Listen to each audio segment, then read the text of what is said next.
তাইরা তো কইস না। আচ্ছা নিগুবাদ তোর ফুয়া কেমন আছে? টারজান বালা আছে, আমার ফুয়া সুস্থ আছে টারজান। আর ভাবি আমার জানের অবস্থা কিটা? তোর জান বালা আছে আলহামদুলিল্লাহ।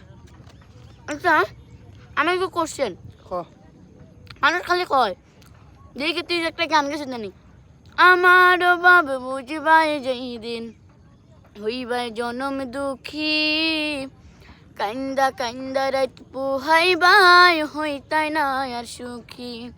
তুই তো গানগুলো গাইছ, এবার দে তুই মনে থাকতে পুরি মনে অনেকবার খান দিছে নানি ভিডিওর মাঝে তুই ভিডিও করছ। হুম ওটা ভিডিও বয় আর ওই যে তোর আর আমার জানের যে বিয়ে হয়েছিল ও ভিডিও বয় তারা ভিডিও বানায় কয় মিস ইন্ডিয়ারে টকাইয়া কিতা ভাবিছো তুমি সুখী হয়ে যাইবা। আসলে না, মিস ইন্ডিয়ারে পাহাড়ি টকাইছে না, তাই উল্টা টকাইছে। তোমরা একটা জিনিস তোমরা উদাহরণ দিই, যেমন আমি একটা ভিডিও বানাইছিলাম এর আগে যে পাহাড়ি খানছিল স্টুডিওত বইয়া, তোমরা ওগো বুঝিলাও একটা ফুয়ারে কতটুকু ভালোবাসলে ও খানতে পারে নানি।